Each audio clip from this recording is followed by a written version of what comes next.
Understood. Here is your summary, aligned to approximately 7,000 characters, maintaining the emotional tone, in media res opening, suspense, and natural narrative flow, ready to be placed back into your script without comments or disruption. The call came at 9:47 a.m. on a Tuesday, and the tremor in my assistant's voice told me disaster had struck. Mr. Hale, we have a situation at Suite 9. There's a child here. Says his name is Leo. Leo Hale. My 8-year-old son. Left alone by the very people who once taught me that love was currency and control. I was already sprinting to my car. Don't let him out of your sight. I'm 20 minutes out. 20 minutes to comprehend the unforgivable. My parents had abandoned my child. But here's the irony. They left him in a luxury suite I owned. Every inch of that polished empire, mine. The cameras had captured their cruelty in full clarity. Welcome to my world, where karma doesn't knock. It buys the building. Hi viewers, drop where you're watching from and the time. Welcome to the family. My name is Donovan Hale, and if you believe wealth guarantees love, let me unmask the truth. I was raised inside a 17-bedroom mansion devoid of warmth. My father, Charles Hale, a venture capitalist with an iron handshake. My mother, Claudia, a socialite with a porcelain smile. They didn't raise a son. They engineered an heir. Hales don't cry, we conquer, my father would say. Pain was weakness. Failure, contamination. My achievements only mattered if they advanced their empire. I lived in perfection on paper and emptiness in reality. Then I met Mia on a flight to Chicago. A flight attendant helping an elderly woman, no audience, no reward, just kindness. Her smile was real. She dreamed of travel, studied at night, lived with roommates. She had nothing by my parents' metrics. She had everything by mine. My parents despised her. She wants your money, my mother sneered. My father's ultimatum followed. End this, or you're out. I walked away. Easiest decision of my life. We married quietly at City Hall. They didn't attend.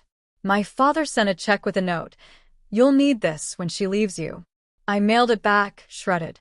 Mia, and I built a small life in Queens. No staff. No marble. Just freedom. When our son Leo was born, I promised I'd never love him conditionally. Never as an investment. For 5 years, we were happy. Then my father called. The board wants you back. Stop playing house. I know who I am now, I said. Then you're erased from the will. I was never yours to own. He didn't know I'd already built Horizon Ventures, carving my own path through private aviation. We created luxury airport suites, quiet worlds above chaos. Within 4 years, we owned a chain inside the same airports he'd invested in, including the crown jewel, Hale International Airport. The irony? He never saw my name on the deeds. So when Jessica called about Suite 9, I drove straight into the fortress I built. Past security. Past the legacy of a name I no longer carried. Suite 9 was elegance incarnate, crystal, leather, champagne. And there, on that white sofa, sat my son, clutching his Spider-Man backpack, eyes raw from crying. Dad. I crossed the room in 3 strides and held him. He sobbed into my shoulder. Grandma said we were visiting Grandpa's office. She told me to wait. Then, she never came back. 2 hours. My mother had left him for 2 hours, teaching him the same brutal lesson she'd taught me. You are only loved when useful. I looked at Jessica. Show me the footage. The screen confirmed it. My mother, smiling sweetly, kissing his forehead, whispering promises before walking away without looking back. Calculated abandonment. I knelt beside my son. You did nothing wrong, Leo. Nothing. This isn't about you. He fell asleep that night in my arms, small hand gripping my shirt even in his dreams.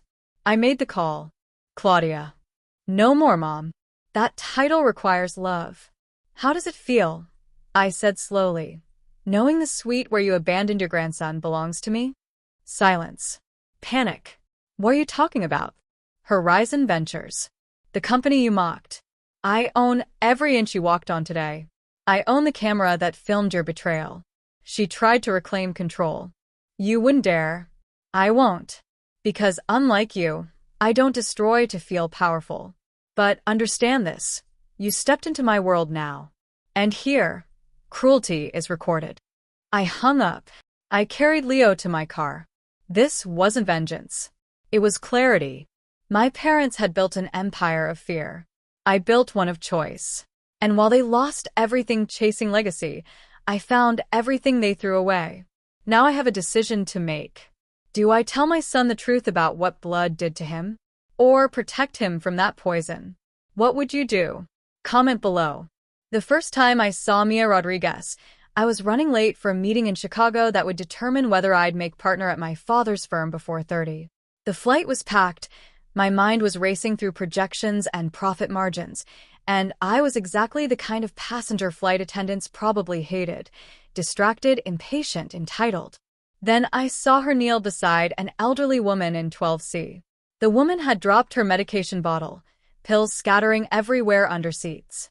Other passengers stepped over them, annoyed by the delay. But Mia got down on her hands and knees in that narrow aisle, her uniform getting dirty, gathering every single pill while talking softly to calm the panicking woman. It's okay, Mrs. Chun. We'll find them all. You're going to be just fine. There was no announcement, no performance. Just kindness so genuine it stopped me cold. When she stood up, our eyes met. She smiled, and something in my chest that had been locked tight for 26 years cracked open. Can I get you anything, sir? Her voice was warm, real. I meant to order my usual scotch. Instead, I heard myself say, "Actually, I'd love to hear about your day." She laughed, surprised. My day?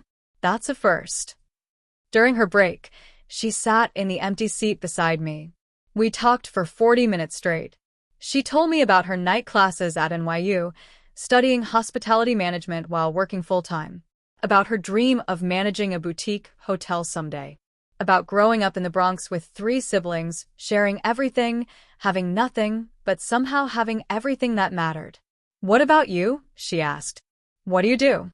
I almost gave her the rehearsed answer. Venture capital, acquisitions, portfolio management. Instead, I said, honestly, I'm not sure anymore. She tilted her head, studying me. That's the most honest thing I've heard all week.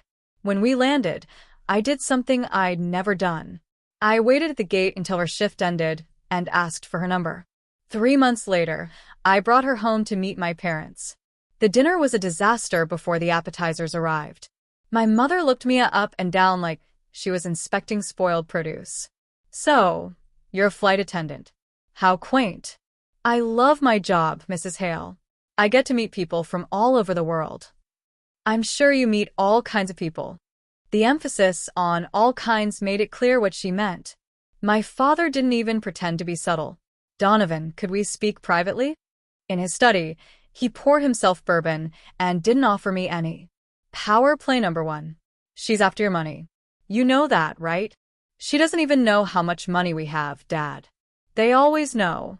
Women like that can smell wealth. Women like what exactly? My voice went cold. Don't be naive. She's pretty, I'll give you that. Have your fun. Just don't do anything stupid like getting serious. I stood up. Too late. I'm going to marry her. His glass stopped halfway to his mouth. Over my dead body. If that's what it takes. The next 3 months were war. My mother called daily with articles about appropriate matches from wealthy families. My father threatened to pull my partnership track. They invited me to dinners where eligible daughters of business associates just happened to be present. At a charity gala, my mother cornered me. You're embarrassing us, Donovan. That girl doesn't belong in our world. Good. Because I don't want to belong in your world anymore. Her face went white. You don't mean that. I've never meant anything more. When I proposed to Mia in Central Park on a rainy Tuesday, she cried and said yes.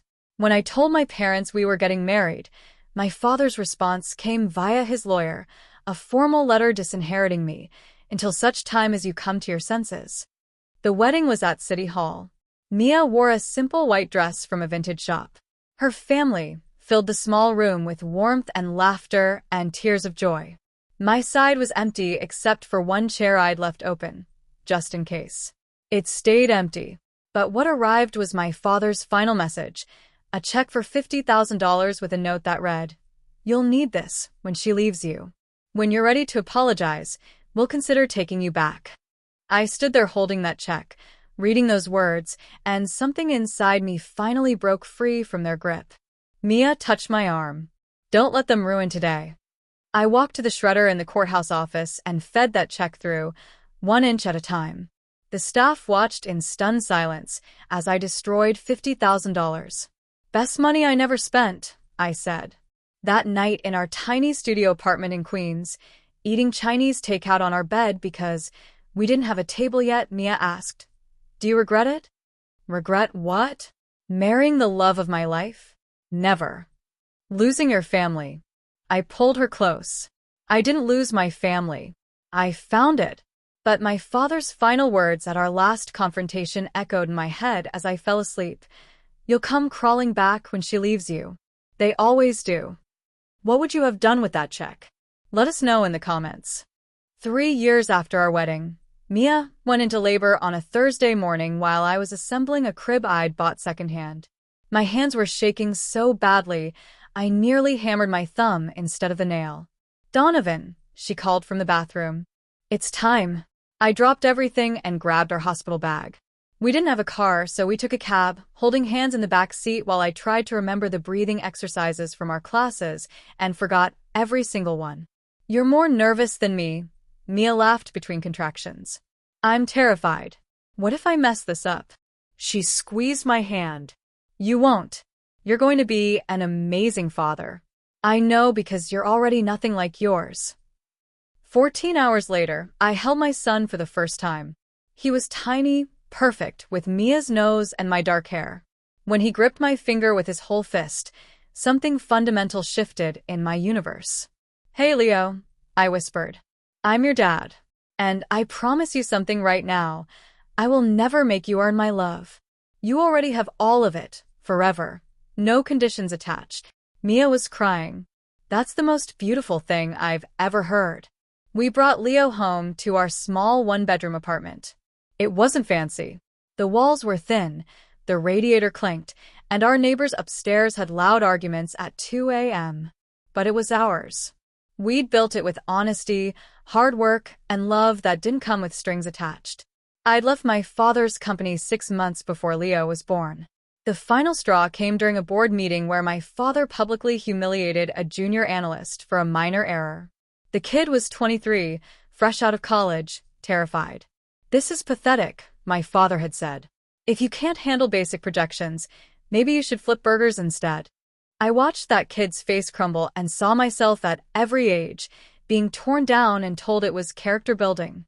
After the meeting, I walked into my father's office. I quit.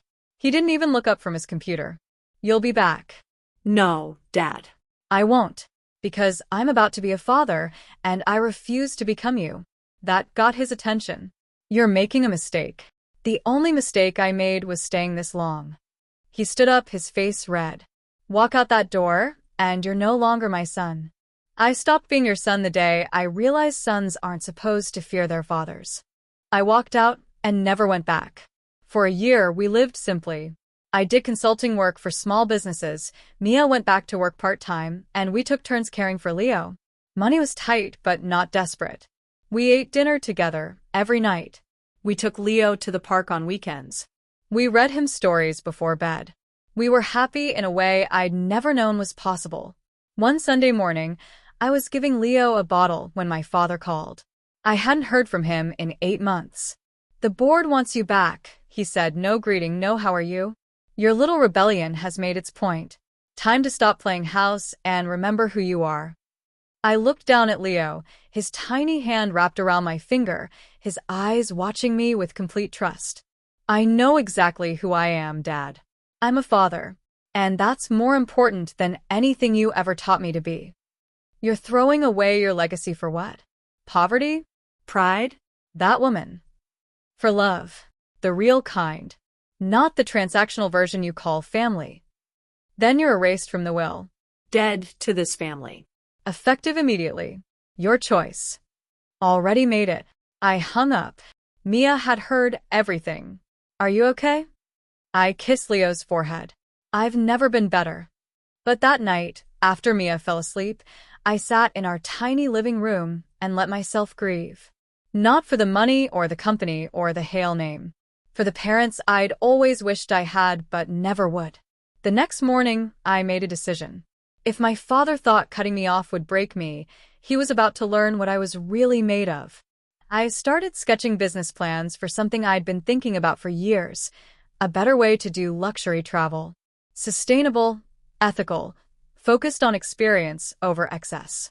6 months later, I pitched Horizon Ventures to 3 investors I'd met during my consulting work. They believed in the vision. They believed in me. They gave me seed funding to start small. Within 2 years, we had contracts with 3 major airports. Within 4 years, we owned a chain of exclusive airport lounges. And the flagship location? Hale International Airport, the crown jewel of my father's aviation investments. I kept the name deliberately. Every time he flew through that airport, he'd see his name above a business I built without him. Leo turned 5, and we moved to a real apartment with 2 bedrooms. He started kindergarten at a public school where I knew every teacher's name. We had family dinners, neighborhood barbecues, little league games. Normal life. Beautiful life. Then my father made one last attempt at contact. A formal letter delivered by courier. Donovan, the board has reconsidered. We're willing to overlook your past behavior if you return immediately. Your wife and child would be provided for appropriately. This offer expires in 30 days. I read it to Mia, and we both started laughing. Provided for appropriately? She said. Like we're charity cases? I tossed the letter in the trash. We're better than provided for. We're happy. But my father's response to my silence was chilling. He called from an unknown number, and his voice was ice. If you won't come back to us, don't expect us to come to you. You've made your choice. Live with it. Did Donovan make the right call walking away from billions? Drop your opinion below. The boardroom war that ended my relationship with my father didn't happen overnight. It exploded over 3 brutal months that taught me everything about business and nothing I didn't already know about him. It started when Horizon Ventures landed a contract to manage luxury lounges at Hale International Airport. My father's airport. My company. The irony wasn't lost on anyone. My father called the morning the news went public. You're deliberately trying to embarrass me. I'm running a business, Dad. If that embarrasses you, that's your problem. I can make things very difficult for you. You already have. For 26 years. He tried everything. He lobbied the airport board to cancel our contract. He spread rumors about Horizon's financial stability. He had business journalists write hit pieces about inexperienced startups and critical infrastructure. But here's what he didn't count on. I'd learned from the best. Him. I knew how to navigate boardrooms, handle press, and most importantly, how to win without destroying people in the process. That last part was my advantage. While he played dirty, I played smart. I delivered results. Our lounges had the highest customer satisfaction ratings in the industry. We were profitable within 18 months. And every quarter, we expanded. 2 years after that phone call, Horizon Ventures announced something that made Wall Street pay attention. We were acquiring Hale Aviation's private terminal assets. Not the whole company, just the division my father had built his reputation on. The deal was worth $200 million. Money I'd raised from investors who believed in sustainable luxury travel. Money that represented everything I'd built without him. When the papers were signed, I called him. It's done. You bought me out. His voice was hollow, disbelieving. I bought your terminal business. Consider it an inheritance exchange. You took my childhood. I took your legacy. We're even. This isn't over, Donovan. Yes, Dad. It is. I hung up and looked at Leo, who was doing homework at my desk. He was 7 years old now, smart and kind, and everything I'd never been allowed to be. Dad, why did Grandpa sound angry? I knelt beside him. Because sometimes people confuse losing things with losing control. He'll be okay. Do you miss him? I thought about that. I miss who I wished he'd been. but I don't miss who he actually was. Leo nodded, too wise for 7. I'm glad you're my dad and not like him. Me too, buddy. Me too. The acquisition made headlines. Business magazines called it a stunning reversal of fortune. My father's colleagues whispered at clubs and galas. Charles Hale's son had outmaneuvered him at his own game. But the real victory wasn't the money or the company. It was walking through those terminals, seeing the Hale name over doors I now controlled, and knowing that name represented something different now. Excellence without cruelty. Success without sacrifice. Legacy without conditions. Mia threw a small celebration at our apartment. Just us, Leo, and a few close friends. No champagne towers or ice sculptures. Pizza and beer and laughter. How does it feel? She asked that night after everyone left. Honestly, I thought it would feel like revenge. But it just feels like freedom. 3 months later, my mother tried to visit. She called from outside our building. Donovan, I want to meet my grandson properly. Please. You've had 7 years, Mom. I made mistakes. Your father, he's difficult, you know that. But I want to try. Part of me wanted to slam the door. But Leo heard me talking and came running. Is that Grandma? I looked at his hopeful face and made a decision. Come up. But Mom, one chance. That's all. She arrived with expensive gifts Leo didn't need and apologies that sounded rehearsed. She stayed for an hour, trying too hard, saying the right words with the wrong emotion behind them. After she left, Leo asked, Is she coming back? I don't know, buddy. She seems sad. She is. But some sadness is earned. 2 weeks later, my father sent another letter. This feud is pointless. We're still family. I wrote back just one line. Family is who shows up, not who shares blood. He never responded.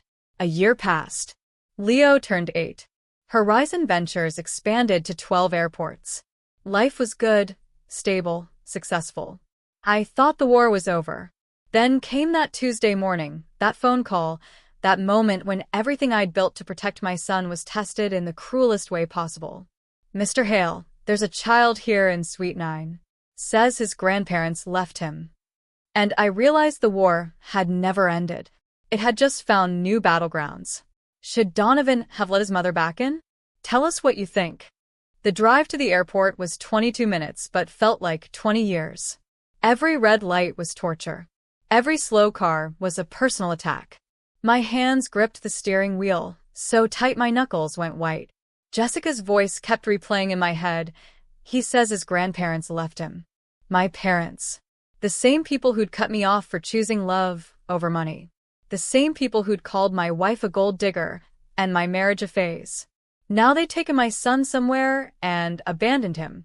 Not somewhere random. Suite 9. The premium lounge in my flagship location. The crown jewel of Horizon Ventures. They'd abandoned him in my world without knowing it was mine. I called Mia while driving. She was at a conference in Boston, 3 hours away. They what? Her voice went from confused to furious in seconds. Donovan, what were they even doing with Leo? That's what I want to know. When did this happen? Your mother called yesterday. Said she wanted to make amends, wanted to take Leo to breakfast before school. I thought. Her voice cracked. I thought maybe she'd changed. Maybe she wanted to try. This isn't your fault. I let her take our son. And I'm going to get him back. I'll call you when I have him. I hung up and pushed the accelerator harder. My phone showed Leo's location from the watch we'd given him for his birthday. Suite 9. Not moving. Just sitting there, waiting for grandparents who weren't coming back. When I pulled into the executive entrance at Hale International Airport, security waved me through immediately. Benefits of owning the place. I parked illegally and ran. The terminal was busy with morning travelers. Business people rushing with roller bags, families heading to vacations, couples holding hands. Normal people doing normal things while my world was falling apart. I took the private elevator to the 3rd floor, where our premium suites lived. Suite 9 was at the end of a quiet hallway, behind frosted glass doors with Horizon Ventures Platinum in gold letters. My letters. My company. My son. Jessica met me at the door, her face pale. Mr. Hale, I'm so sorry. We didn't know.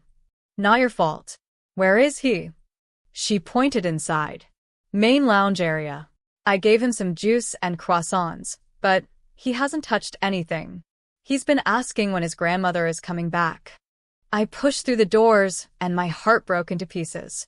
Leo was sitting on the white leather sofa, looking impossibly small in a room designed for executives and celebrities. His Spider-Man backpack was clutched in his lap. His face was tear-streaked and red. His 8-year-old eyes held a confusion no child should ever feel. Dad. His voice was tiny, broken. I crossed the room and pulled him into my arms. He buried his face in my chest and sobbed, his small body shaking. I held him tight, breathing him in, silently cursing my parents with every word I'd never say out loud. I'm here, buddy. I've got you. You're safe now. Where's Grandma? He hiccuped. She said she'd be right back. Tell me everything that happened. From the beginning. Between sobs, the story came out.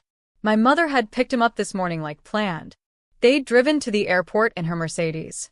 She'd been nice, telling him stories about when I was young, buying him a muffin at Starbucks. Then they'd come here. Suite 9. The fancy waiting room, she'd called it. She said Grandpa was in a meeting and we'd surprise him. She said to wait here while she went to find him. She said she'd be 10 minutes. His voice got smaller. That was a really long time ago, Dad. Did I do something wrong? Is that why she didn't come back? No. I pulled back so he could see my face. Listen to me, Leo. You did nothing wrong. Nothing. This has nothing to do with you being good or bad. This is about your grandmother making a terrible choice. But why would she leave me? How do you explain cruelty to an 8-year-old? How do you tell him his grandparents are so twisted by pride and hatred that they'd use him as a pawn? Sometimes grown-ups forget how to love properly. It's not your fault. It's theirs. Jessica appeared with a tablet. Sir, you asked for the security footage. I check, Leo. Hey, buddy, can you do me a favor? Miss Jessica is going to take you to the pilot lounge and show you the flight simulator. How's that sound? His eyes lit up a little. Really? Really? I need to handle some boring grown-up stuff. I'll come get you in 10 minutes. After he left with Jessica, I pulled up the security feed. There it was in high definition, my mother walking in with Leo at 8:47 a.m. Smiling, chatting, looking like grandmother of the year. She kissed his forehead at 8:53 a.m. and told him something that made him smile. Then she walked out at 8:54 a.m., checked her watch, took out her phone, made a call, and disappeared down the terminal toward the private car pickup area. Calculated. Deliberate. 2 hours ago. My hands were shaking with rage as I pulled out my phone and called her. She answered on the 4th ring. Donovan. What a surprise. Where are you right now? Having brunch with friends. Why? You know exactly why. How does it feel, Claudia? How does it feel knowing the luxury suite where you abandoned your grandson belongs to me? Silence. Long, beautiful silence where I could hear her brain scrambling. What are you talking about? Horizon Ventures. Suite 9 at Hale International Airport. My company. My suite. My security cameras that recorded everything you just did to an 8-year-old child. Her breathing changed. You're lying. Check the website. Check the ownership papers. Then ask yourself what kind of person dumps their grandson in a luxury lounge and walks away. He was fine. He was safe. It was just a lesson. A lesson? He's 8 years old. He needs to learn that the Hale name comes with expectations. That boy is too soft, too weak, raised by that wife of yours who... I cut her off. Stop. You don't get to talk about my son or my wife. You don't get to pretend this was about teaching him anything. This was about hurting me, and you used a child to do it. If you expose this, I won't. Because unlike you, I don't need to destroy people to make a point. But hear this clearly. You just walked into my world, sat in my chair, and tried to hurt what I love most in a building I own. Remember that next time you think about what power really looks like. I hung up before she could respond. My whole body was shaking. Not from fear. From the absolute certainty that I'd just severed the last thread connecting me to the people who gave me life, but never gave me love. What would you do if your parents abandoned your child? Comment below. That night, after I got Leo home and Mia flew back early from Boston, we held our son between us on the couch and tried to explain the unexplainable. Why would Grandma do that? Leo asked for the 10th time, his voice small and confused. Mia stroked his hair. Sometimes people are so hurt inside that they hurt others without meaning to. But I didn't hurt her. No, baby. You didn't. She looked at me over his head, her eyes fierce with protective rage. After Leo finally fell asleep, exhausted from crying, I sat in our kitchen staring at my phone. Part of me wanted to call my mother back and scream. Part of me wanted to send the security footage to every news outlet in the country. But revenge wouldn't heal my son. It would just make me like them. Instead, I did something else. I called my lawyer. Tim, I need documentation. Everything from today. Security footage, timestamps, witness statements. I want a legal record that this happened. Are you pressing charges? No. But if they ever try to claim grandparents' rights or paint me as the bad guy, I want proof of who they really are. 3 days later, a letter arrived from my father. Not a phone call, not an apology. A typed letter on Hale Industries letterwork. Donovan, your mother's actions were inappropriate, but your overreaction is typical of your generation's softness. Families should never mix business with emotion. You've embarrassed us enough. This matter is closed. I read it twice, looking for any hint of remorse, any acknowledgement that they'd traumatized an 8-year-old. Nothing. Just corporate language and blame deflection. Mia found me in my office, holding that letter. What does it say? Everything I needed to know. I folded it carefully and put it in a file labeled Final Evidence. They're not sorry. They're just mad I caught them. What are you going to do? I looked at her. This woman who'd shown me what real love looked like, who'd built a family with me from nothing. I'm going to show them what real power is. 2 weeks later, Horizon Ventures' legal team finished negotiating something I'd been working on quietly for months.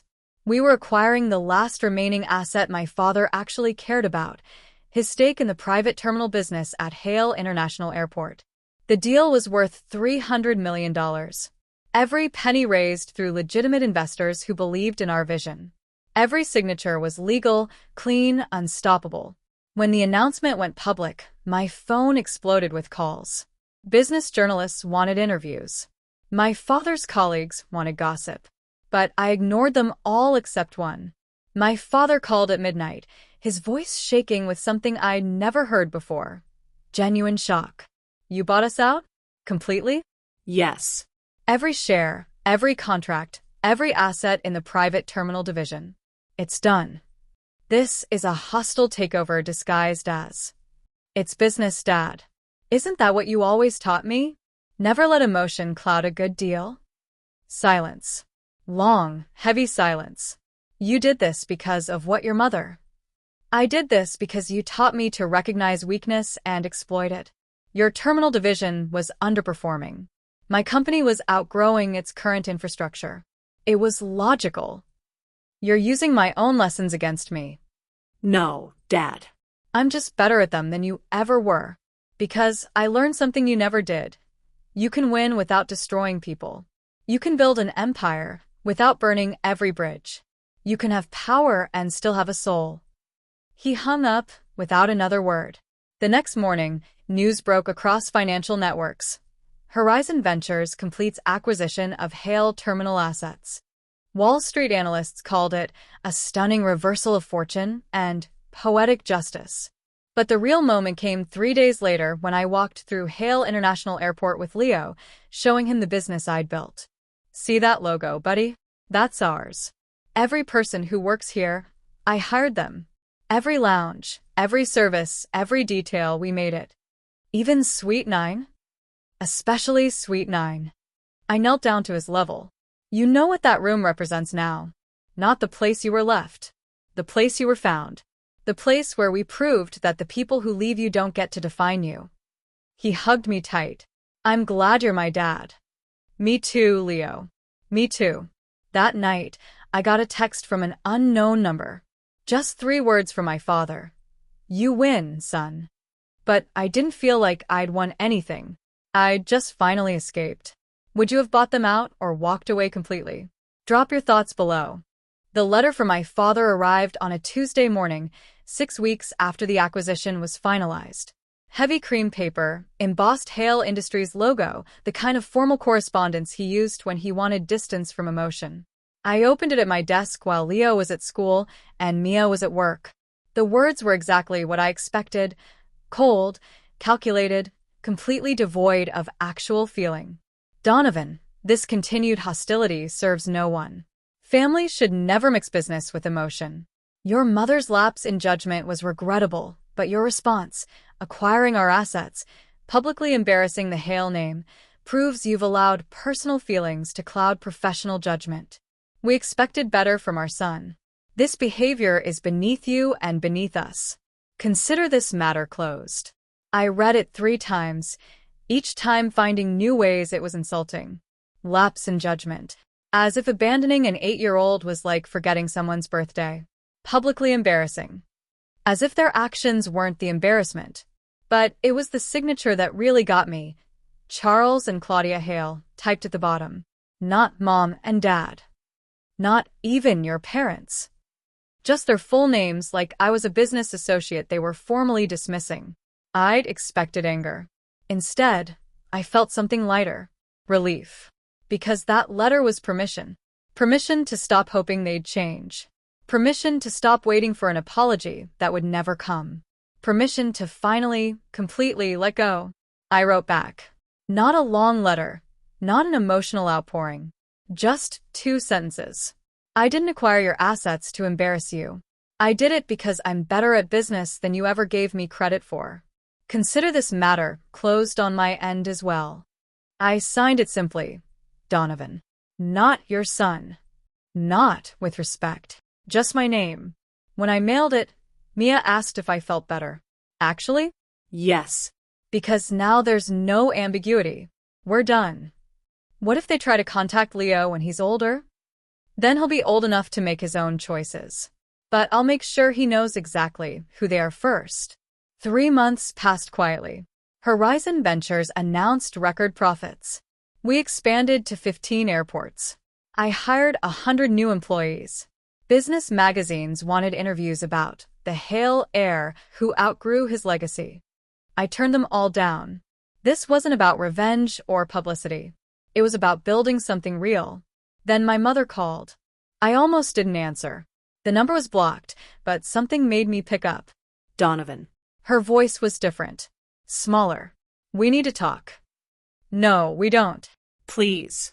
Just listen for 1 minute. I waited, giving her exactly 60 seconds. Your father had a health scare. A minor heart attack.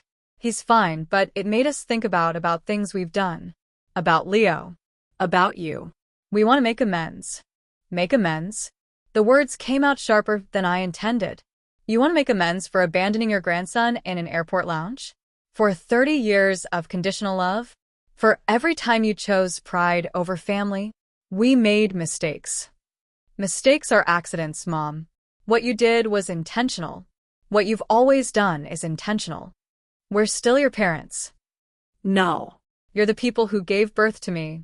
There's a difference. Silence on the other end. Then, quietly. What would it take? For you to let us try? I thought about that. What would it take? An apology? Therapy? Years of consistent change? And even then, could I trust them around Leo? I don't know if there's an answer to that question. But I know this. You don't get to call once, claim you've changed, and expect everything to be fine. That's not how trust works. So, we're just supposed to accept that we'll never see our grandson? You made that choice when you left him in Suite 9. You don't get to pretend that didn't happen. I hung up before she could respond. That night, I told Mia about the call. She was washing dishes, and I could see her shoulders tense. What do you want to do? She asked carefully. Nothing. They don't get access to our son just because they're scared of their own mortality. What if they really have changed? Then they can prove it over time. But they don't get a shortcut just because they're finally facing consequences. She turned around, drying her hands. I support whatever you decide. But for what it's worth, I think you're doing the right thing. Leo doesn't need grandparents who love him conditionally. 2 weeks later, my father tried. He showed up at my office without warning, somehow bypassing security because his name was still on some old registry. My assistant buzzed me, panicked. "Mr. Hale, there's a Charles Hale here to see you. Tell him I'm in meetings all day." "He says he'll wait." I sighed. "Send him in." My father walked into my office, looking older than I remembered. Grayer, thinner, with new lines around his eyes. For a moment, I almost felt sorry for him. Then I remembered Leo crying in Suite 9, and the sympathy evaporated. "Nice office," he said, looking around. "Better view than mine." "What do you want, Dad?" "Can a father visit his son?" "Not this father, and not this son. Not anymore." "What do you really want?"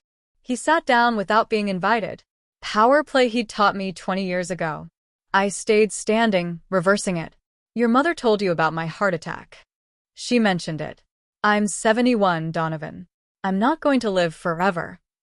"None of us are." "Don't you think it's time we put this behind us? Life's too short for grudges." I leaned against my desk. "You're right. Life is too short. Too short to waste on people who only love you when it's convenient. Too short to expose my son to grandparents who might abandon him again when he doesn't meet their standards." That was a misunderstanding. No. My voice went cold. It was calculated cruelty.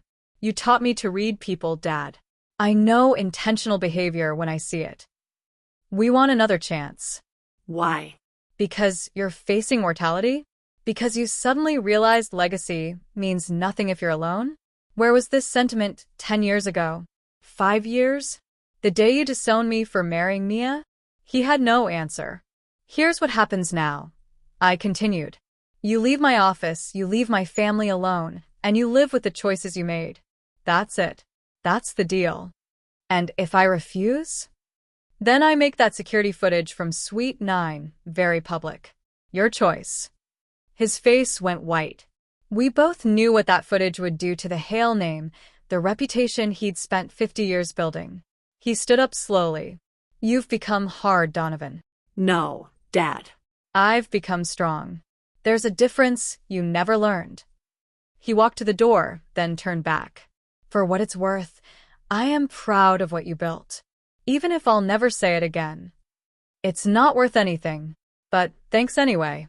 He left, and I never saw him again. Was Donovan too harsh or exactly right? Let us know in the comments. 6 months after my father's visit, my assistant forwarded an email marked urgent. The sender, Claudia Hale. My mother. I almost deleted it. Almost. But curiosity won. "Donovan, your father and I would like to request a meeting. Neutral location, your choice. We understand we've caused damage that may be irreparable, but we'd like the opportunity to speak with you face to face. Please consider this carefully. We won't ask again." I stared at that email for 20 minutes. Every instinct screamed to ignore it, to maintain the distance I'd fought so hard to create. But another part, maybe the part that still remembered being 5 years old and hoping my parents would hug me, that part was curious. Mia found me in my office, still staring at the screen. "What's wrong?" I showed her the email. She read it twice, her expression unreadable. "What are you thinking?" she asked. "That I don't trust them. That this feels like manipulation. But also you want to hear what they have to say. Is that stupid?" She sat on the edge of my desk. "It's human. They're your parents, even if they've been terrible at it. The question is, can you handle disappointment if this goes badly?" I've handled 30 years of disappointment. What's one more meeting? The next morning, I responded with 3 conditions. Neutral location, 1 hour maximum, and Leo doesn't come. If they wanted a relationship with him, they'd have to earn it through me first. They agreed immediately. I chose the location deliberately. Suite 9 at Hale International Airport. The luxury lounge where they'd abandoned Leo. If they wanted to talk, they'd do it surrounded by their own cruelty. The meeting was scheduled for Thursday at 10 a.m. I arrived early, sitting in the same spot where I'd found Leo 8 months ago. The white leather sofa, the untouched croissants, the too bright sunlight streaming through floor-to-ceiling windows. My parents arrived exactly on time. My mother saw where we were immediately, and her face went pale. "Donovan, is this really?" Yes. "Sit down." They sat across from me, and for the first time in my life, my parents looked uncertain.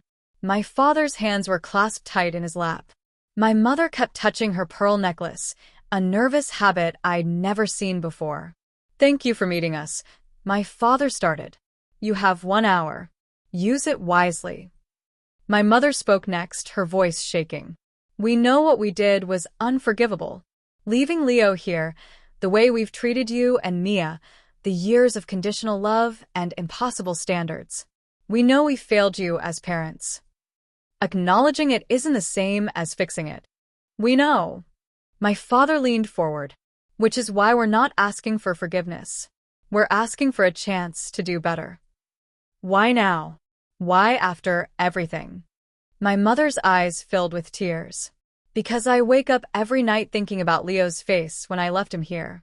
Because I can't stop hearing his little voice asking when I'd come back. Because I'm 68 years old, and I've built a perfect reputation, but I have no family left. You had family. You pushed us away. We know." My father's voice cracked. "We were taught that strength meant control, that love was weakness, that showing emotion was failure. We raised you the way we were raised, and we were wrong." I wanted to believe them. God, some part of me still wanted to believe my parents could change. But I'd learned that wanting something doesn't make it real. "Words are easy," I said. "What are you actually offering here?"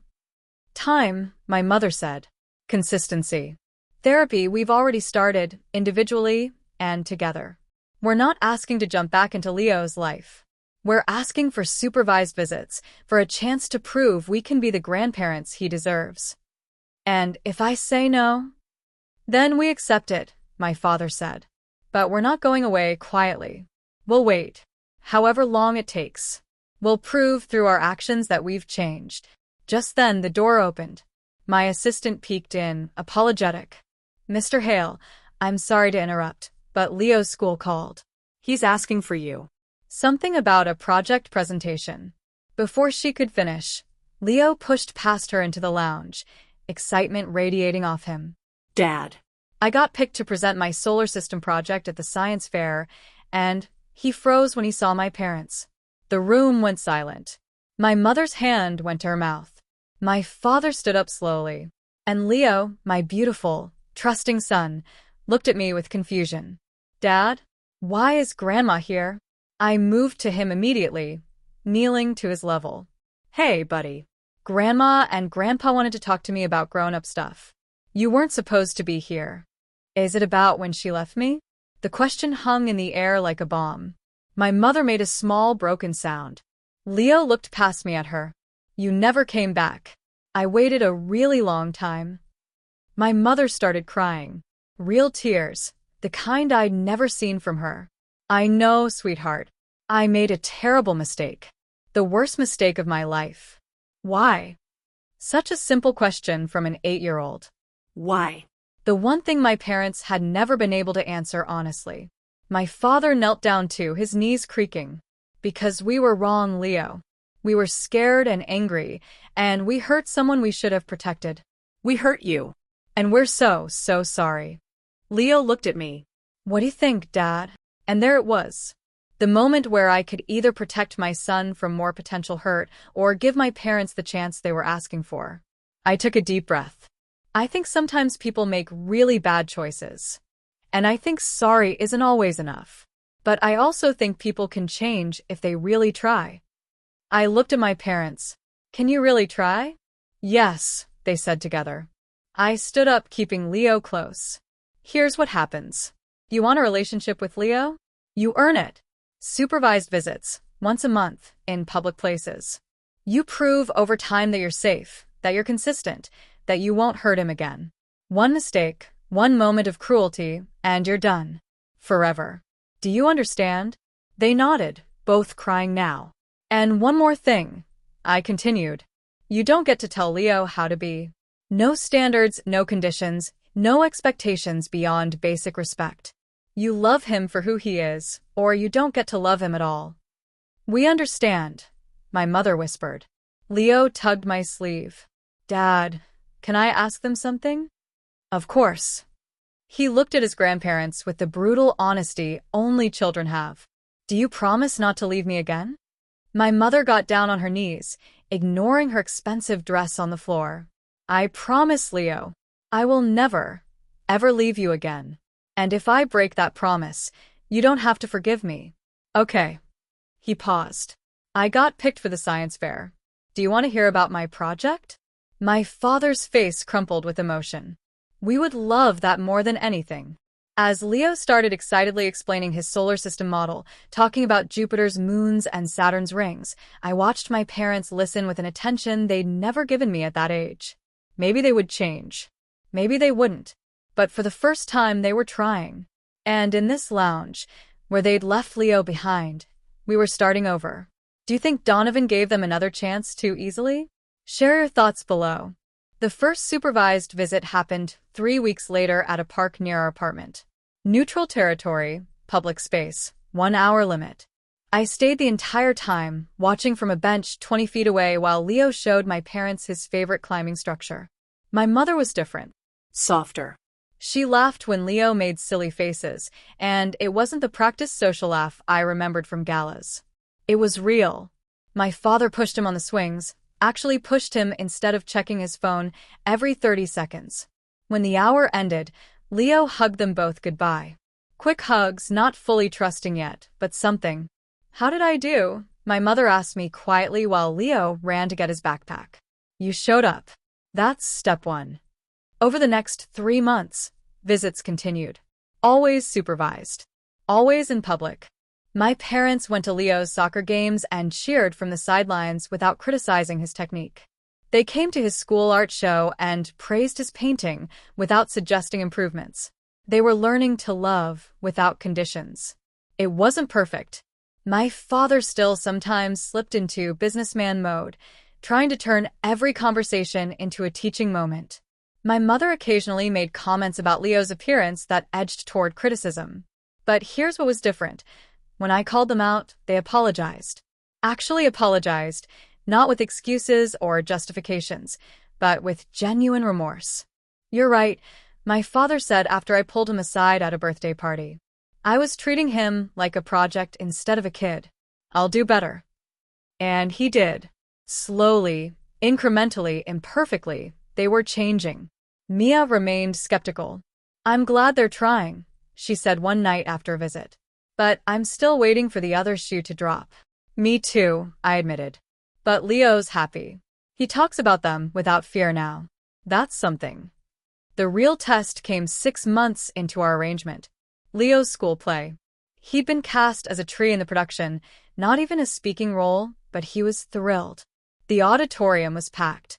Mia and I sat in the front row. My parents had asked to come, and after some debate, I'd agreed.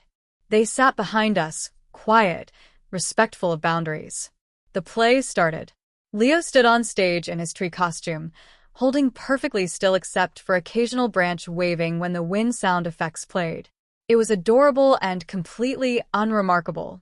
After the show, we waited in the lobby while Leo changed. Other parents congratulated their kids with variations of, "You were great," and "So proud of you." My father approached Leo first. I tensed, waiting for criticism, for comparison to other kids with bigger roles, for the usual Hale standards of excellence. Instead, my father knelt down. Leo, I've never been more proud of anything in my entire life than watching you be that tree. Really? But I didn't even talk. You didn't need to. You were present, committed, and you brought joy to everyone watching. That's what matters. Leo beamed. I did wave my branches really good. The best branch waving I've ever seen, my mother added, and she wasn't being sarcastic. She meant it. That night, after Leo went to bed, my father asked to speak with me privately. We stood in my kitchen, the same kitchen where I'd once shredded his check, where I'd built a life without him. I need to tell you something, he said. And I need you to just listen. I waited. I was a terrible father. Not just difficult or strict or demanding. Terrible. I measured your worth by achievements instead of character. I taught you that love was something you earned instead of something you deserved just for existing. I made you feel like you were never enough. His voice cracked. And I'm sorry. I'm so deeply sorry. I'd waited 33 years to hear those words. Now that they'd arrived, I didn't know what to do with them. Why now? I asked. Why after everything? Because watching you with Leo showed me what I missed. Watching him wave those branches tonight with pure joy, watching you celebrate him for just being himself, I realized I never gave you that. I gave you expectations and disappointments. But I never gave you what you needed most. Which was permission to just be my son. Not my heir, not my investment, not my legacy project. Just my son who I loved unconditionally. And I'm sorry I failed you. My mother appeared in the doorway, wiping her eyes. We both are. We can undo the past, Donovan. But we're trying to build a different future. I looked at them, these people who'd caused me so much pain, who were genuinely trying to change. Forgiveness isn't instant. It's not even guaranteed. But seeing my father cry, hearing my mother's voice break with actual remorse, that was real. I need time, I said finally. I appreciate what you're doing, but 30 years of damage doesn't heal in 6 months. We know, my father said. We'll take however long you need. After they left, Mia found me still standing in the kitchen. How do you feel? Confused. Angry. Hopeful. All of it at once. She hugged me. That's allowed. You don't have to forgive them just because they apologized. What if I want to? Then you do it slowly, carefully, with boundaries intact. And you remember that Leo's safety comes first. Always. 2 months later, my parents asked if they could take Leo to a museum, just them, without supervision. The old me would have said no immediately. But they'd proven themselves consistent, safe, genuinely changed. I said yes with conditions. Public place, 3 hours maximum, check-ins every hour. They agreed without argument. When they brought Leo home, he was chattering excitedly about dinosaurs and planetary systems, and something called a Van de Graaff generator that made his hair stand up. Did you have fun? I asked. So much fun. And Dad, Grandma didn't leave this time. She stayed the whole time just like she promised. My mother's eyes filled with tears at those words. Because that was the standard now. Not excellence or achievement. Just basic trustworthiness. Actually staying. Later, as my parents were leaving, my mother pulled me aside. Thank you, she whispered. Thank you for giving us another chance when we didn't deserve it. You're earning it, I said. Day by day, you're earning it. We lost so many years with you. We don't want to lose any more with Leo. Then keep showing up. Keep being present. Keep being the grandparents he deserves. She hugged me, and for the first time in my life, I hugged her back. It wasn't forgiveness. Not yet. But it was possibility. Would you trust them again after everything? Drop your opinion in the comments. 2 years later, I stood in the same luxury airport suite where this story really began. Suite 9, my flagship location, the place where my parents had abandoned Leo and unknowingly walked into my world. But this time was different. This time, I was here with Leo, now 10 years old, showing him the business I'd built. We walked through the lounge where travelers sipped champagne and worked on laptops, where flight attendants I'd hired provided service I designed, where every detail reflected values my parents never understood. Dad, tell me the story again, Leo said. About the day Grandma left me here. It had become his favorite story, oddly enough. Not because it was happy, but because of how it ended. With rescue, with justice, with proof that being left behind didn't mean being lost. You know this story by heart. I laughed. I know, but I like how you tell it. So I told him again. About the phone call that froze my blood. About racing to get him. About finding him on this very sofa, small and scared and confused. About calling my mother and revealing that she'd abandoned him in a building I owned. And then what happened, he prompted, even though he knew. Then I realized something. Real power isn't about money or buildings or winning business deals. It's about protecting the people you love.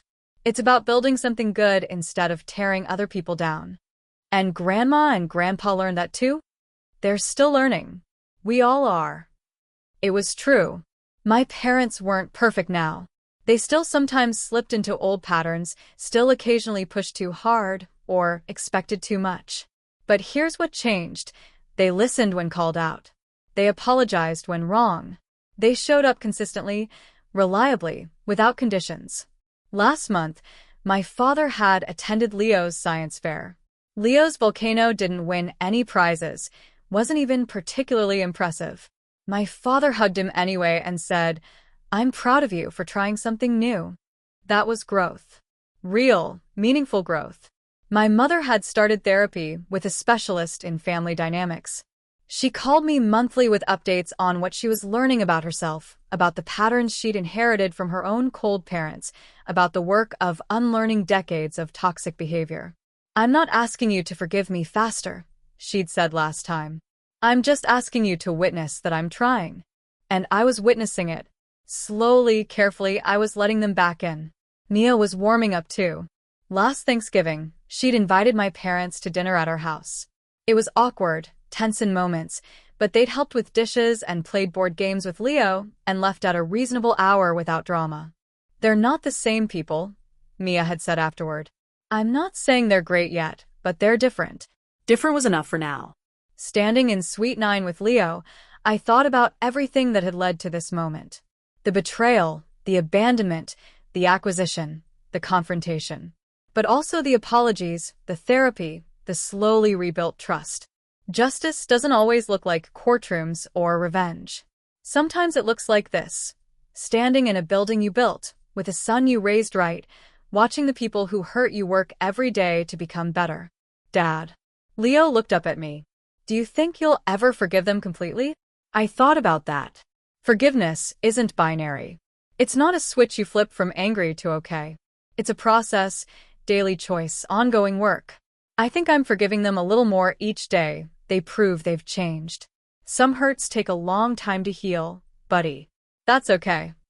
But they're trying really hard. They are. And that matters. We left the suite and walked through the airport, my airport, past gates and restaurants and shops. Travelers rushed by with luggage and stress and destinations.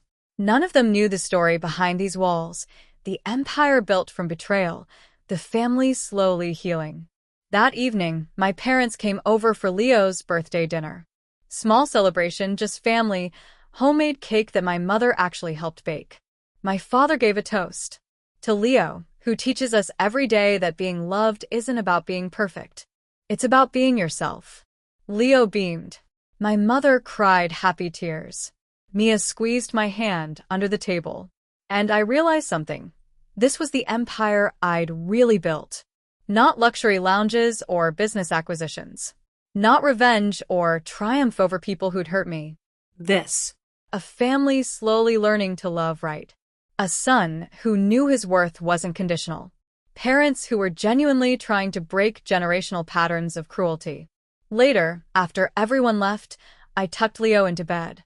"Dad, I'm glad you didn't give up on Grandma and Grandpa." Even after what they did? Yeah. Because now I have grandparents who actually love me.